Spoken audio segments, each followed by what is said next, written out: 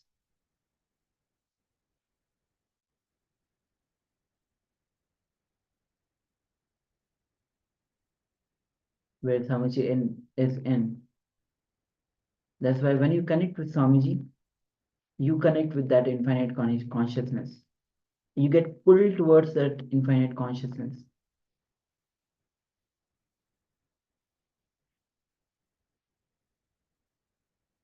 So let's take a moment and start sharing your revelations.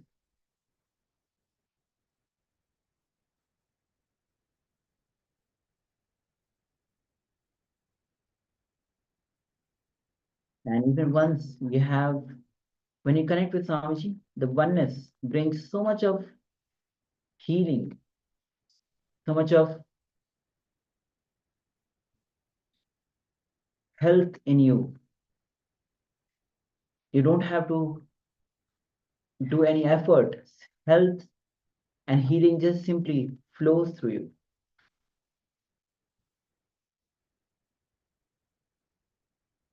So let's take a minute and start sharing.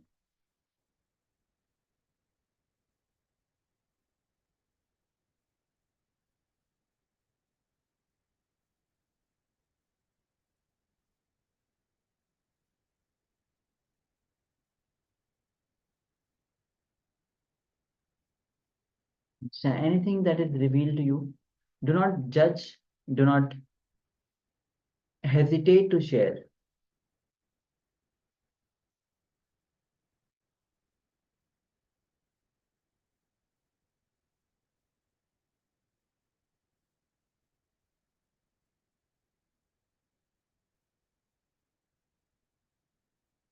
Yes, Yang Chawaya shares the body will unconsciously lean forward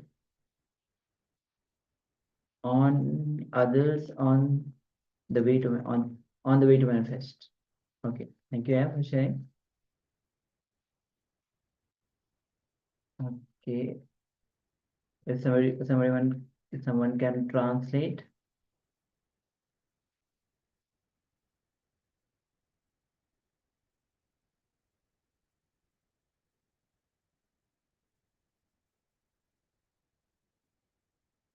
So we have a sharing from Anita Sangha Shakti. If we could have someone please translate.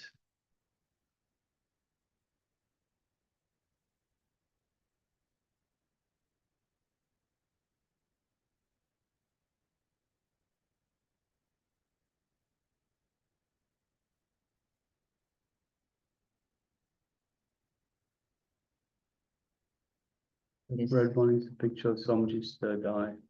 Tell that the master told me that my third eye is okay and let me enrich more people and take responsibility. Yes, beautiful. Yes, thank you so much for sharing. And Ma Paramashiva shares. Ma said red. Okay. Okay. All Yes. right. Thank you very much for sharing. Yes. All right. So let's move to the verification. Now let's project the image that we had shown. All right. So this is the image we had projected. So it's kind of a It's a cafe that is being created, looking old, rustic, village-like. So, but it is a cafe. You can on this right side you cannot see because it's you're seeing towards the left. Or on the right side you have the bar itself where you can get the coffees and food.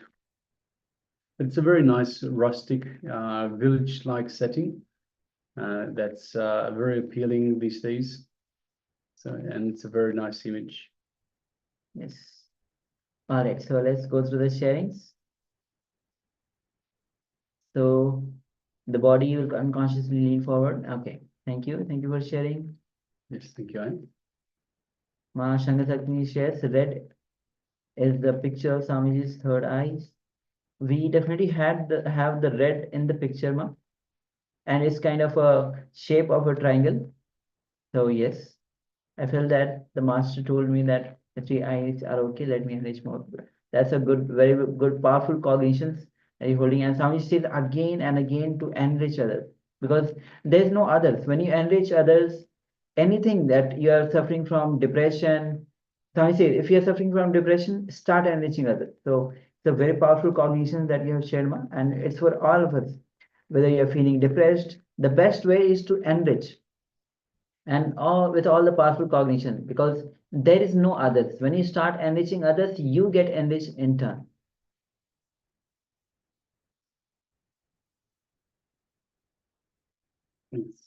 Yes. All right. So thank you all for taking part in the power manifestation and manifesting in the power manifestation. With this, now I'll be entering into the next revelation by the Swamiji, which is going to be on the Vishuddhi Chakra. Swamiji will be guiding us through the Vishuddhi Chakra on the comparison and jealousy, how to complete with comparison and jealousy. So we know that comparison and jealousy is in the Vishuddhi Chakra. So Swamiji will be guiding us through how to complete with that. Then we'll be having Swamiji will be guiding us through revelations based on the questions and answers by the participants. So let's come to the space of listening as we enter into this revelations.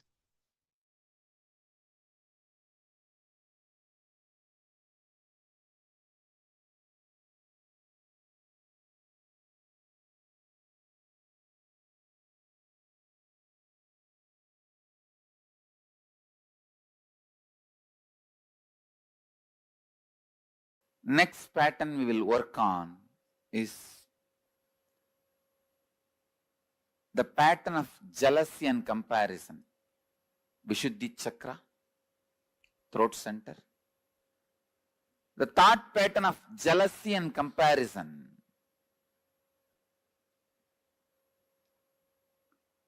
I tell you, most common and unaware engram is jealousy, comparison. It starts again from the early childhood. When your mother says, eat well, only then you will become like your elder brother. Study well, only then you will become like your father. Comparison is one of the most common and most unaware engram.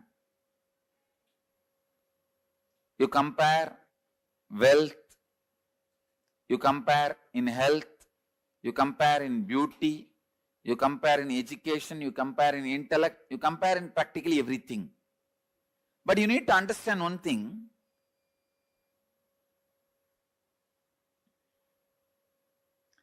God is not an engineer to do mass production. Only in mass production you can compare one product with another. God is an artist. He paints each one of you. He designs each one of you. He carves each one of you. How can you compare between one art piece and another art piece?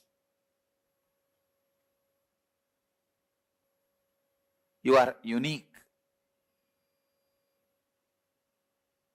Each one of you are unique. All of you are not equal. No. All human beings are not equal. No. All human beings are unique. It's like each human being is a unique flower. Uniqueness flowers in you. Fulfillment flowers in you when you realize your uniqueness more and more and more.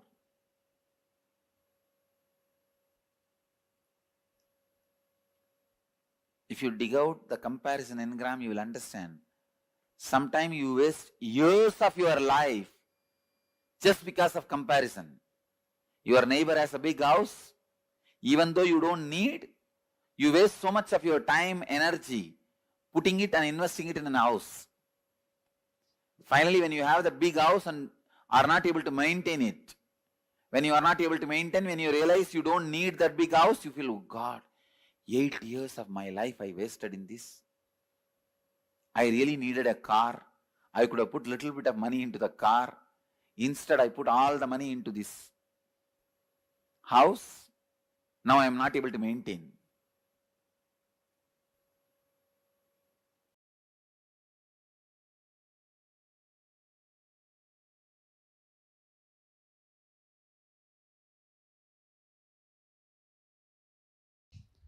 Please understand, if you are struggling with money, you are enjoying the struggle. You are not interested in manifesting. Please at least understand you are enjoying the struggle. You will feel abundance with your struggles. Oh, I want struggles and I have enough, let me enjoy it.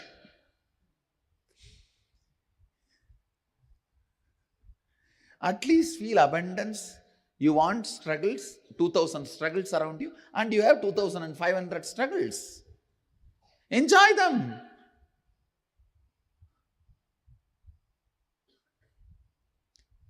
Please understand, there is no such thing as struggling with money. If you want to have struggles, you will have struggles. If you want to have money, you will have money. The people who have struggles, they want to have struggles, so they are having it. People who want to have money, they want to have money, they are having it.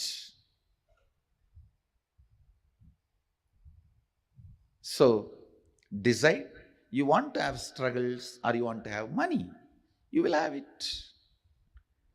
That clarity should come to your biomemory and muscle memory. You will have what you want. Next.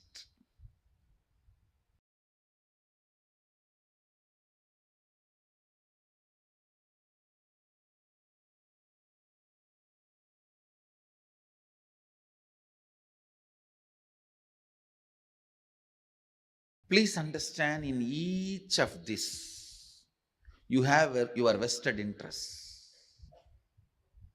Many times, you visualize in poverty, you are free from all responsibility. You just want to be free from all responsibilities and commitment. Then you constantly visualize, entertain, cherish the poor life. When it actually lands on you, you say, no, this is not what I wanted. Without knowing what is going to come, you cherish, visualize, entertain a thought current. After you attract that, you think, oh God, I think I missed it. Please understand, universe is intelligent and compassionate.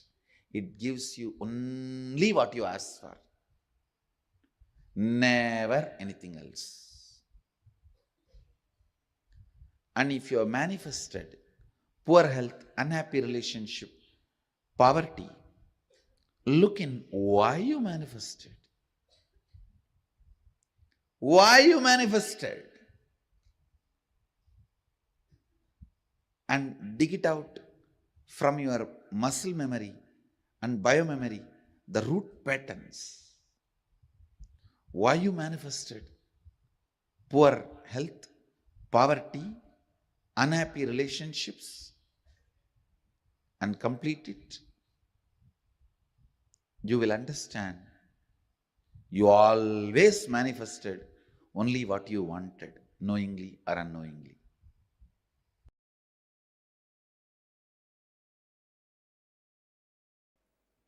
Throat center. A throat center.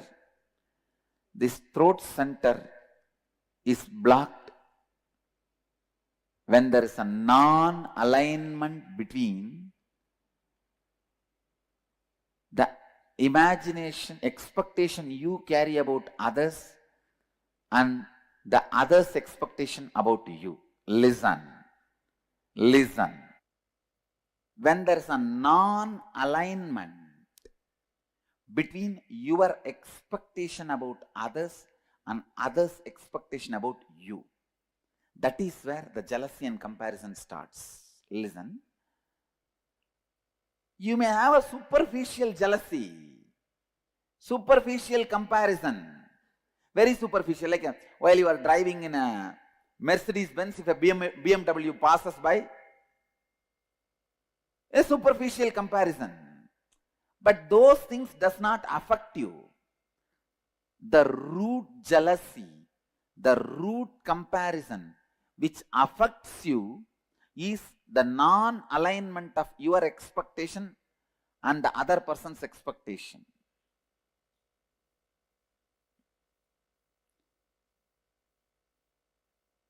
How many of you have in your life the non-alignment between your expectation towards them and their expectation towards you? Both of them are not in alignment. Then you have a problem in throat center. Anyakara is what you believe and project others to be for you as per your understanding. Listen, these are all like a legal definition. Anyakara is what you believe and project others to be for you. In this example, what I expect you for me and how I tell that to you. Clear? For example, now I am expecting Bhagavan to build a temple in Dallas, so I am expressing it to him. This is my Anyakara. He expects me should always honor all the words I utter and fulfill them. That is his Anyakara for about me. Clear? But now there is a non-alignment where I am fulfilling but he is not ready to fulfill. Clear? So his throat has a problem.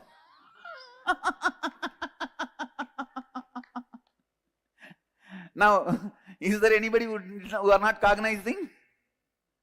But if he builds the temple and I don't honor this time keeping or what he expects from me, then I have a problem. I have to alter, transform and stretch. Clear? Here is a volunteer. What that volunteer expects from me is Anyakara about me. What I expect from him is Anyakara, my Anyakara for him. Clear? If I fulfill his expectation and he does not fulfill my expectation, his Vishuddhi has a problem. If he fulfills my expectation and I don't fulfill, my Vishuddhi has a problem.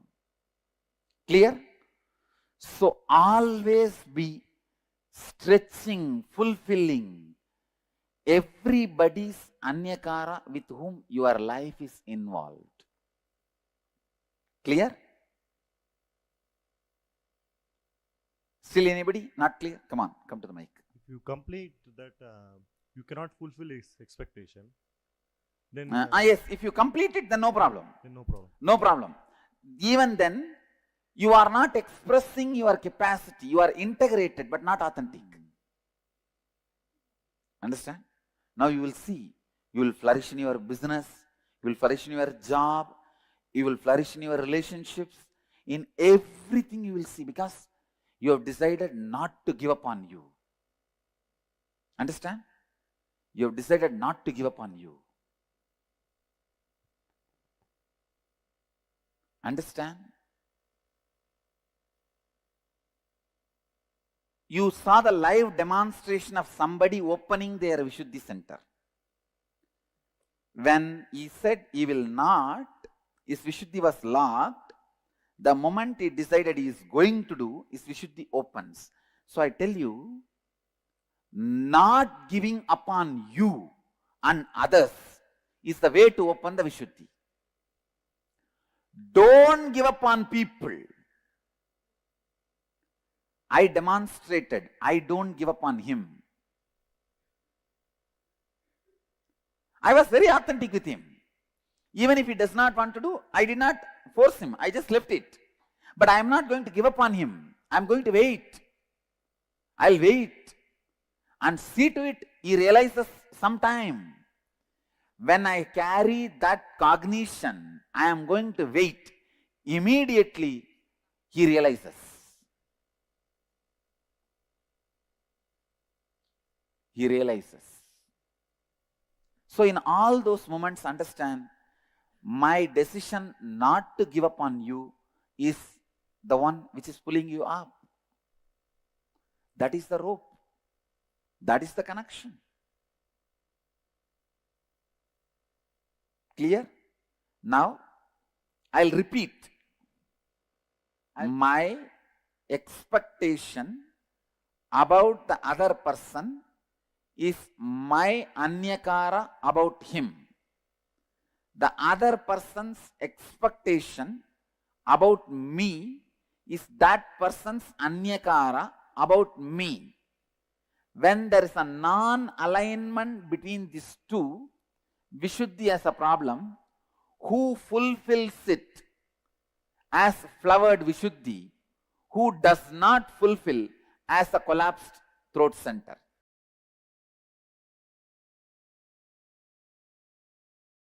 Now listen. Let me come back to emotion retention and emotion fermentation. You get multiple types of emotions, almost all emotions every day. Sometimes lust, sometimes greed, sometimes fear, sometimes the multiple versions of fear, sometimes worry, sometimes love, sometimes attention giving, sometimes attention asking, sometimes jealousy, sometimes comparison, various emotions, sometimes the willpower, sometimes arrogance, sometimes frustration, different emotions I can describe. All kinds of emotions you get, but logically, through your conscious decision, the thought currents or emotions which you cherish stays inside you and starts getting fermented. The good news is, no emotion gets fermented inside you. No fermentation of emotions happens inside you without your conscious support. You should understand that.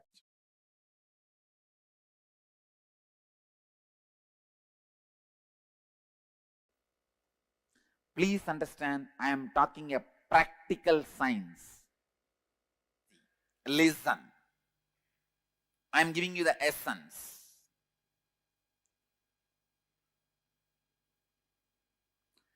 Whenever there is an inauthenticity in anyakara, you end constantly comparing yourself and your life with others.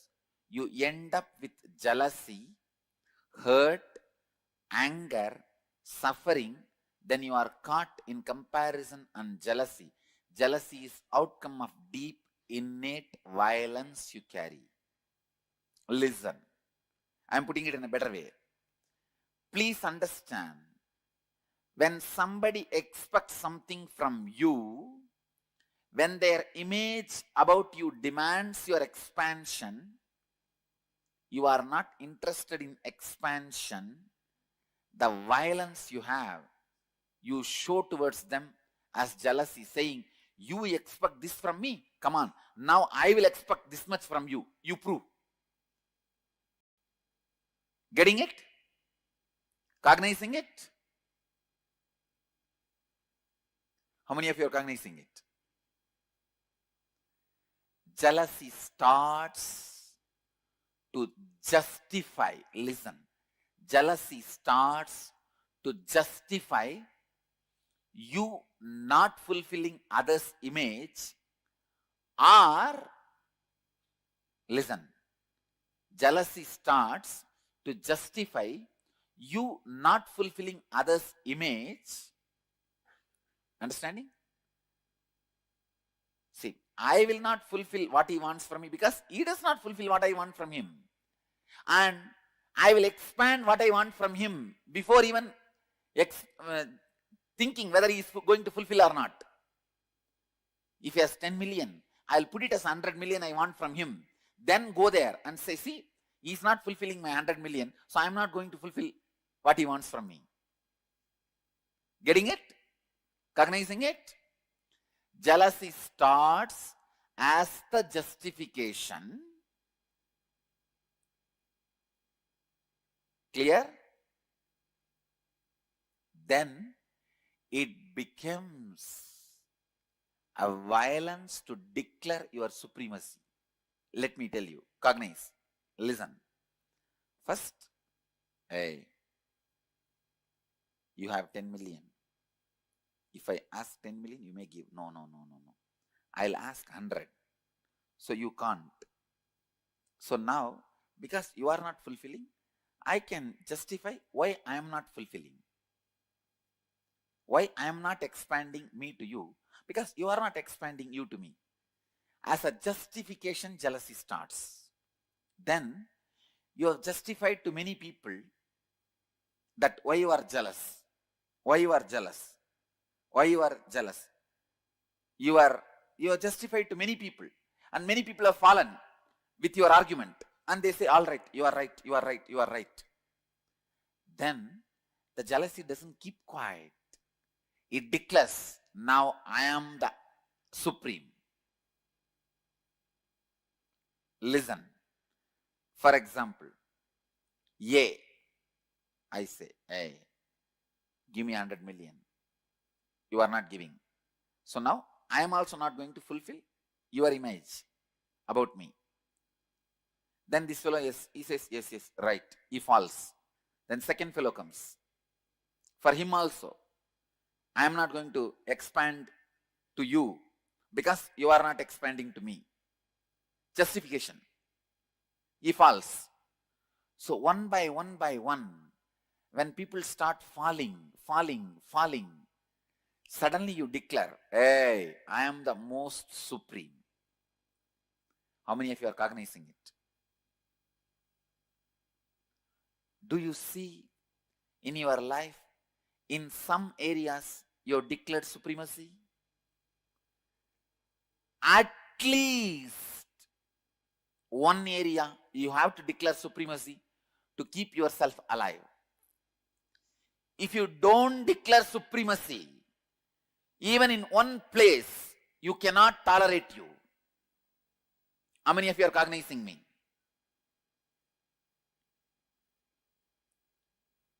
Clear? Where you declared supremacy is the root jealousy suffering pattern with which you are struggling.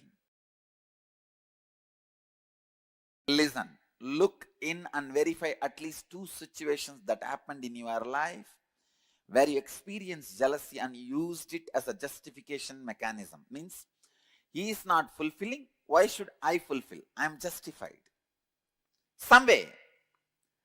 And look in and identify, write down how this jealousy became a defending mechanism, defending you from your own inauthenticity. When you are not coming for morning yoga, you say everyone is not coming, then what is the wrong? Nothing wrong. I also don't need to come. This is the level of the human awareness. I tell you, even the collective consciousness theory is nothing but your justification of jealousy, saying that everybody is like that only. I was also like that.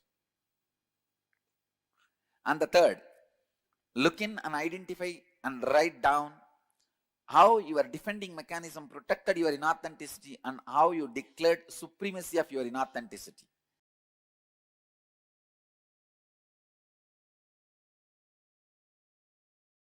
People who are able to be energetic, alive, active, sharply thinking, strategizing, without the peer pressure of jealousy, comparison, they are going to accumulate exorbitant amount of wealth. Understand? All the people who can function, think, work, get excited only by peer pressure, jealousy, comparison are just going to dry and wither out, because all the peer pressure, jealousy, comparison, everything is going to be taken away from life. If your mental setup is such, you can think only with peer pressure, jealousy, comparison, you don't have a future. Your active, excited hours will drastically drop down to 5%. You will be almost in depression, low mood, non-thinking, non-excited, inactive. Whoever is able to excite themselves with powerful cognitions, in tune with the cosmos, you are active just because you feel like enriching the world, supporting the world, contributing to the world. If your mental setup is based on contribution, enriching, spiritual strength and excitement, you are going to be active continuously and you are going to accumulate exorbitant wealth. Because all the wealth of the peer pressure based gang is going to be left. It's going to melt down. The peer pressure based industries will melt down. Contribution based industries will shoot up.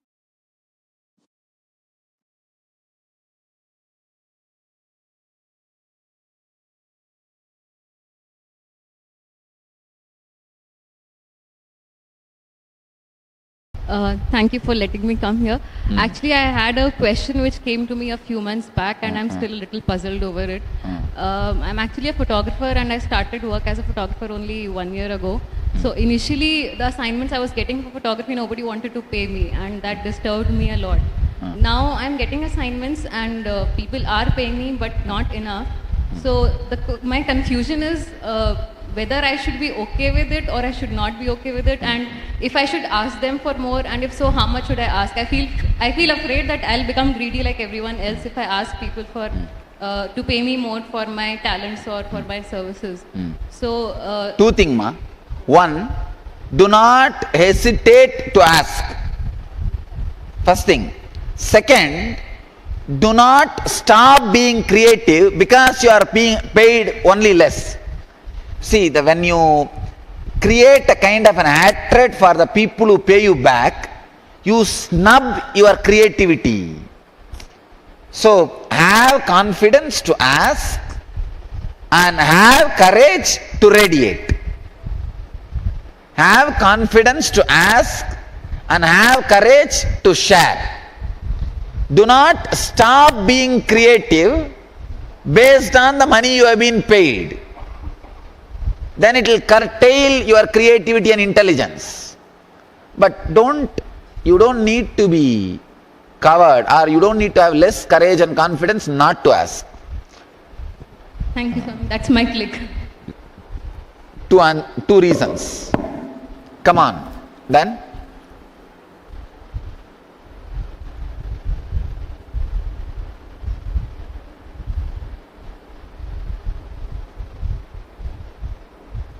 Let me answer one more message from Miami. The question is, having the urge to spend and have nice things around you, is that a bad trade to have and keep you from accumulate money? Nothing is wrong. You see, urge to have money, urge to spend and have nice things around you is perfectly right.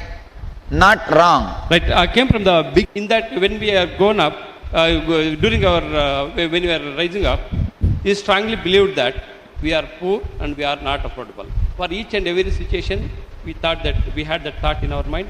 Every time we were thinking that I am poor, I am not affordable. Okay, that engrams what we call that programming. What has happened till now? I am unable to generate any income, not much to take care of my life. And the second thing is, I have a habit of every month, the beginning of every month, I'll make a list of what are the bills I have to pay separately, and another list of what are the expected incomes. Here, what I have the habit is that I'll focus always on what are the bills I have to pay. I'm very prompt in paying all the bills from the money, not what I earned, from the money what I borrowed. That results in making me accumulated lot of debts. Then that click what I got when I was sharing today. Great.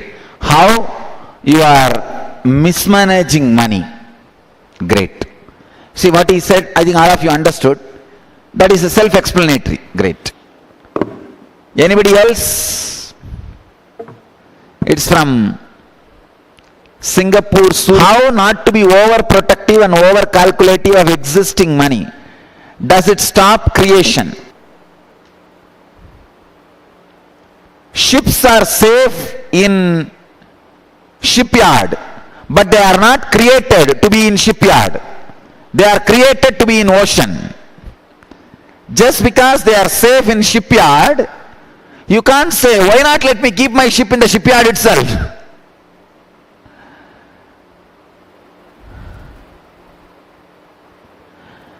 Ships are safe in shipyard, no doubt. But can you keep the shipyard in the shipyard itself? No. It is not the purpose of ship. Same way, currency means what? It should be current. It should be circulating. So this too much of fear stops creation, stops your creativity. Retain the money only for next maybe 2 to 3 months, not more than that. If you are storing more than next few months, you are creating laziness in you. Like a fat stored more than required in your system, not only weight, and it destroys your health. Insecurity and bad cholesterol is directly connected. That is why all the Indians all over the world die in bad cholesterol. Pat, like a bulb fuse going, the heart goes away. Too much insecurity. That same thing happens in the body also. Too much insecurity. Who knows, I will get good food tomorrow or not. Let me save the cholesterol now itself. And I have a big belt below the belly. Tap. That is the way Indians heart goes. All you guys should know, 600% Indians die in heart attack than Americans. 600%. If 100 people are dying every year by heart attack, 600 people, Indians are dying. Questions? Come on, anybody else here to share? Come. And one more thing you need to know, like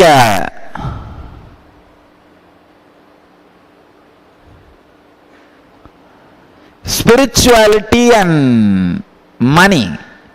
If there is a conflict, you need to first clear that. As I said, be very clear, poor people never get into heaven. It's a wrong idea. Come on. I have a question for you. Mike. What about housewives who doesn't earn? For example, my age is 30. Until now, I have earned ₹2, which is in my 7th grade because of scoring some good marks. The teacher gave me ₹2. That is all the money I have earned. And when I think, I can't claim myself. When someone asks me, "Are you rich?" I will definitely say I am rich because my husband earns and I am wealthy and I have all the basic needs. But a deep thing inside me also tells that I have not earned anything. My own earning, my own money, like that I have a feeling. So a deep guilt that I am just spending and not any contributing, that is there. And what about generally housewife? Because most of the... I will recommend every individual should create wealth. Whether you are housewife or office wife. You are living in house or anything. Every individual should create wealth. What you do with that later on is secondary. But every individual should create wealth because it is life. It is just personality. If you create that kind of personality, even sitting in your house, you can create wealth. There are now millions of ways. Now India also has become a place of opportunities. See, if you don't use the opportunities, you will become opportunistic. People who don't use opportunities will become opportunistic. Opportunistic mentality will start happening if you don't use opportunities. I think it is every individual should take the responsibility for their life and start creating wealth. That's what I will personally recommend. Yes. Yes, please pick up the mic. Hello. Yes. Hello. Swamiji, the click which I got was that... close the mic. Keep the mic close. The click which I got was, my father was a money lender and he got cheated by many people. And the same thing has happened in my life because I lent money and I on my salary and I got cheated. So got cheated? I got cheated. The money has not come back here. And that again has broken into my relationship also. Relationship also with my wife is bad. Another thing is, I got a good job in between and I was contributing to Dhyanapita for 10% of Anand Samadhi also.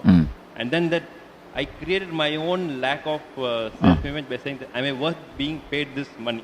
And I lost the job. Now I got a job at a much lower salary.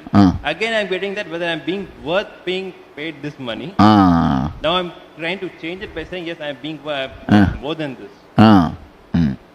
You see, you need to understand the flaw. Once you created that mental setup and lost the job. So when you understand that click, that is enough now to change it. Now decide very clearly, I am worthy, that is why I am being paid. Please understand, your very breathing is worthy of any amount you imagine you are worthy of. All of you should know, your presence in certain places is worthy of money. You are paid, you don't even need to work. See, many jobs are more or less like a presence job. You go and be there, present, and act, you are there. That's all. Most of the jobs are presence. That is why there is a very beautiful sutra in the Arthashastra.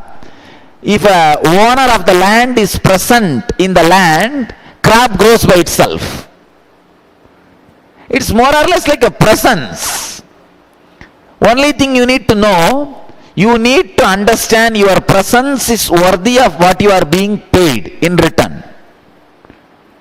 That I can say, that is what I call self-respect. Self-respect. I think it is time you understand it and be a little more intelligent and evolve to it. That's it. Anybody else?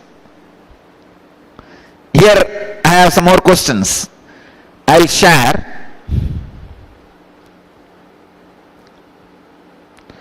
It's like a more or less many sharings. I'll read out those things and share the clicks with you. See, only like this, strongly analyzing and vomiting it out, all the wrong engrams and wrong mental setup about money which you are carrying will come out. It will never come out if I am sitting and giving you a lecture for 6 hours. No. You need to pen down and you need to express, because you need to make money. If I sit and give lecture for 6 hours, I'll make money. But I want you need to make money. I want you to make money. That is why I am asking you to talk. Whoever talks is going to get money. Understand? If only I am going to talk, then I will have money. And if you are also going to talk, you will have money in your life. Understand? Here is a sharing from Redondo Beach. When I was 9, I wanted to purchase a book collection. I decided to create a business. I sold ice cubes to the people who were selling vegetables. I made a lot of money for a child, like a $30 a day. In 7 days, I had a lot of money. In my country, some people do not make that amount in a month. My mother, aunt, took the business from me and told me that was too much money for a little girl. I see the pattern now. I feel guilty about my ambition.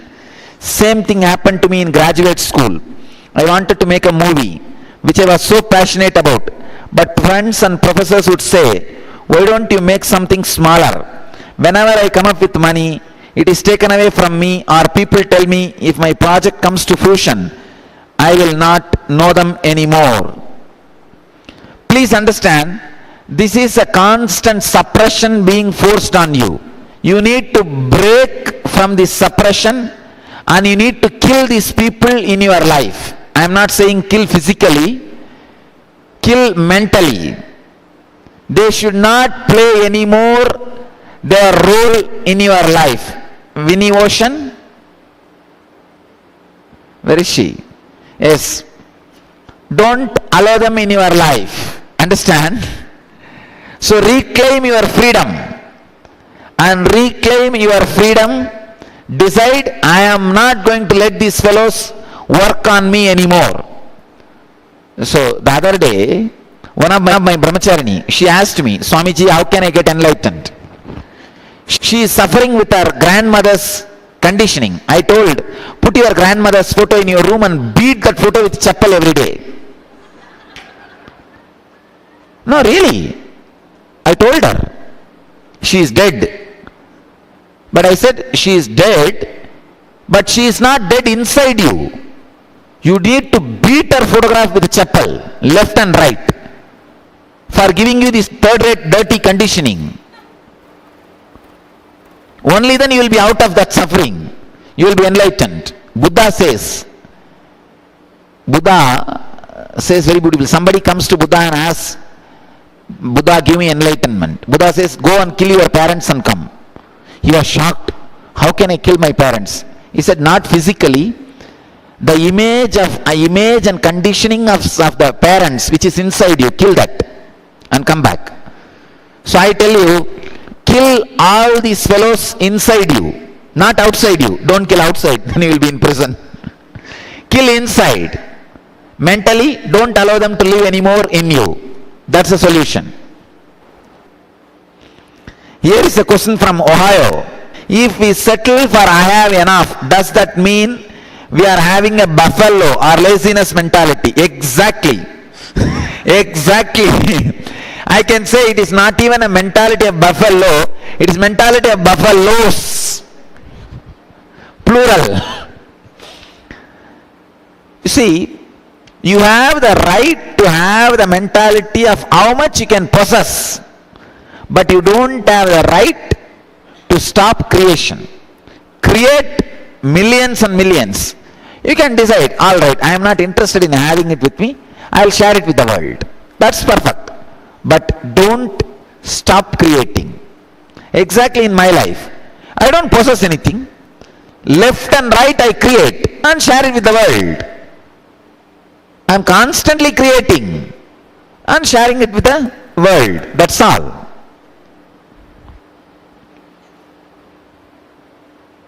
I am the wholesale. I am telling you very clearly, enlightenment is for only high achievers, not for lazy bums. It is not for lazy bums. It is only for high achievers. if you are not even able to create few lakh and spend for enlightenment, forget about enlightenment. It is not for you. It is not for you. So here is a sharing from Calgary. I was taught early on that money would bring happiness, and that in order to show others love, you had to buy them lots of presents on holidays, and the more money you spent showed how much you loved them, even if you had to spend money you did not have. I am learning how to practice Reiki and also do some metaphysical healing, but I do not want to charge people. I feel wrong about it, that I have to charge people to help them. I have spent a lot of money to take my training, and I am worried that the money will not come back to me, especially if I cannot get over the idea that I do not want to charge them. Clarissa, first thing. Clarissa, Calgary. Where is Calgary? Yes. Clarissa, first thing, if you are confident enough about the product you are offering, any healing you are giving, any service you are giving, I will sincerely recommend you go for charging. The guilt that you are not supposed to charge is a wrong idea. You are offering your time, and the service you are offering is a honest service. Then you don't need to be guilty about charging money at all. Forget about this guilt and straight away take money. It is nothing wrong. Another one thing, especially like a services like a healing and all, if you take little money from them, they will have more trust on your healing. It is the confidence you have on the product you are offering. That's all, nothing else.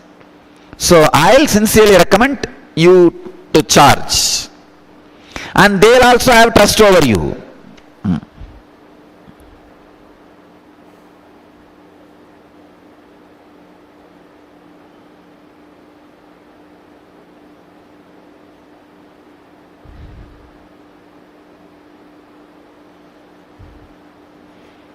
Here is one more question from Vancouver. Can engram be created in the muscle memories before birth? When my mom was pregnant of me, my parents were building their farm and were going through stress and worry on how to get the money to pay for the new infrastructure and support the family. Usually this kind of engrams doesn't get built during the pregnancy. Only the deeper concepts like a spiritual engrams gets built during pregnancy. The money engrams doesn't get built during pregnancy. Don't worry about it.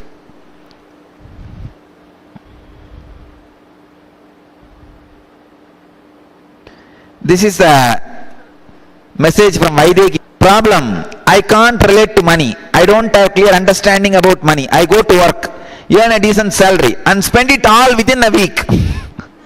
I have been doing this unconsciously ever since I came into contact with the green bills. I hope you could help me realize the value and proper use so that I don't remain in the poverty line. Understand? This green wealth money won't bring you fulfillment. Wealth does not bring you fulfillment ultimately. True, that does not mean remaining poor brings you fulfillment. Come on. Remaining poor, see, the other day we were all discussing with brahmacharis, and I became enlightened without getting the regular education. That does not mean all the fellows who are uneducated are going to become enlightened. Same way, wealth does not bring ultimate fulfillment. That is true. That does not mean all poor fellows are going to have ultimate fulfillment.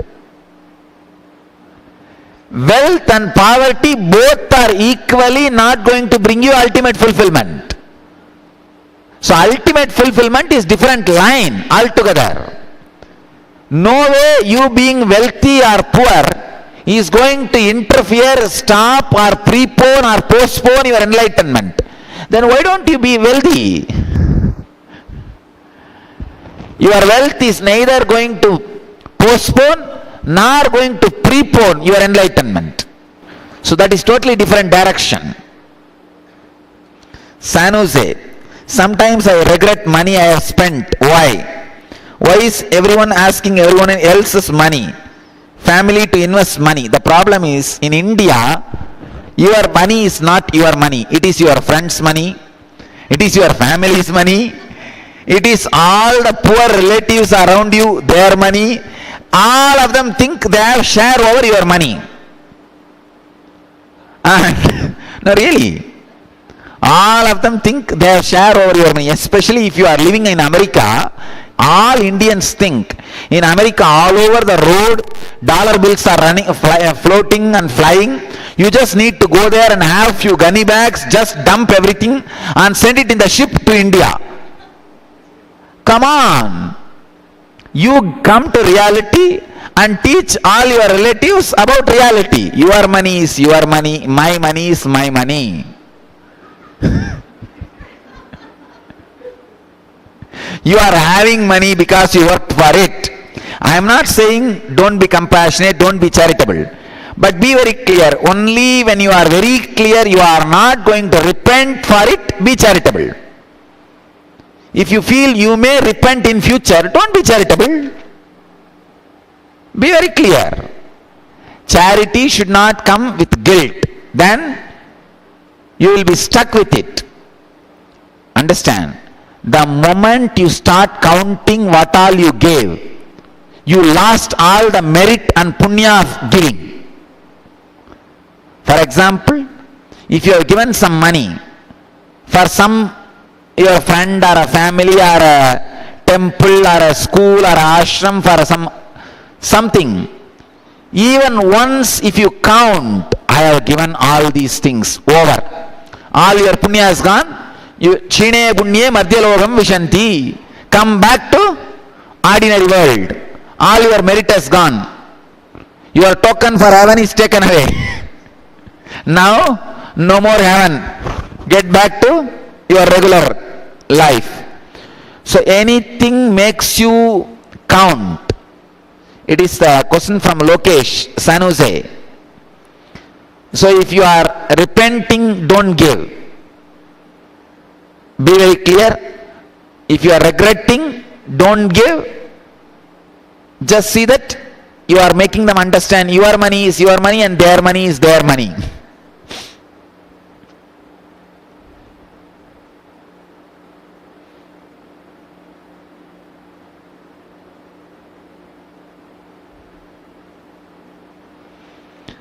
Here is a question. I was raised with a strict saving and conservative habits. So I believe it should be taught to my kids. And it is my big responsibility. I am confused and afraid if I let my kids spend openly, they will learn wrong habits. Please guide me. Is controlling okay or letting go? Please understand. You should teach them saving habits, but you should teach them creating habits. Creation of wealth. Creation and saving is okay. Just saving, I think you will destroy them. So teach them the habit of creation also. And here is from New York. Money is root of all evil and also money is freedom. Here is the conflict. Also, money causes people to become ugly, greedy and cause unhappiness in others, and money is control. Also, another click is talking myself out of making money, as money only comes to those lucky. You can kill yourself working and not make money. I have seen this with my parents. This flows into it is not possible to create wealth out of your creativity and enjoyment, only boring work. There are many wrong understandings in this. New York. Alright. First thing, there is no such thing as luck. Luck is negligible percent. It gets popular. Does not mean it is common. You see, receiving salary only is common. Receiving lottery is rare.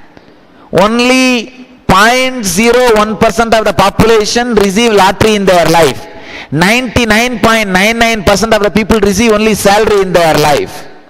So understand that 0.001% people who receive lottery becomes very popular all over the world because it is rare, not because it is regular. See, regular things becoming popular and rare things becoming popular. You need to understand. Lottery is a rare thing becoming popular, not regular thing becoming popular. So, don't expect luck to add wealth to you. That is not going to happen. So, have a clear system to add wealth to you. Waiting for luck to happen, for wealth to happen in your life is wasting your life. No, that is not the right mental setup from San Jose. Swamiji, you said that never think this is enough. Keep on creating. My question is, if we spend our entire day and life creating wealth, which I know at back of my mind that it is not real, it is just Maya, it is not going to go with me when I leave the world. When will I take time off from this mental setup of creating wealth and focus on Brahman, which is real? I wanted to ask you, what do you know about Brahman?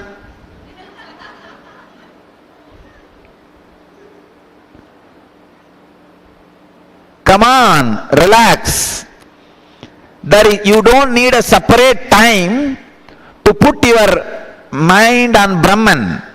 Create wealth intensely. Know that it is Maya. You are not going to carry it when you leave the body. You are already in Brahman.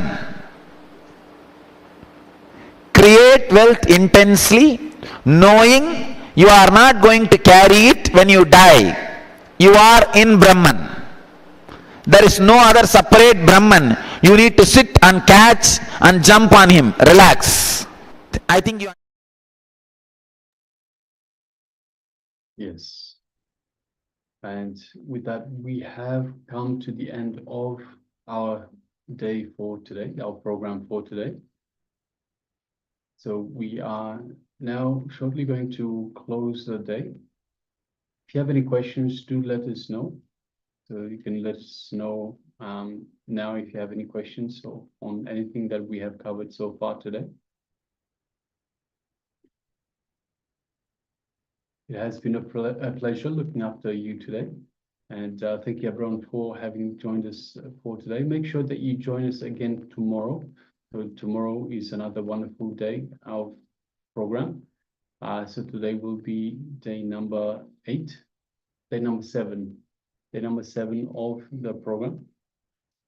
So of course, the day starts with yoga, so please make sure that you don't miss out on the yoga. It is a very important part of the entire program. It is a very important part that aligns our bodies to the superconscious, to the consciousness of the cosmos. Allows us to hold higher and higher energies in our bodies. So it's Maha says, thank you, I'm happy. Yes, thank you very much, Ma. All right, so let us now close with the Purna Mantra. Let's sit comfortably with the head, neck, and spine. Bring our palms in front of our chest in Anjali Mudra. And let's end with the Purna Mantra. Om Purnamada Purnamidam Purnat Purnamudachyate Purnasya Purnamadaya Purnamevavashishyate. Om Shanti Shanti Shanti Harihi Om Tat Sat. Sarvam Bhagavad Shri Nithyananda Paramashiva Padukar Panamastu. Om Nithyanandam. Yes, Nithyanandam. See you all tomorrow again. Nithyanandam. Around 5,000 years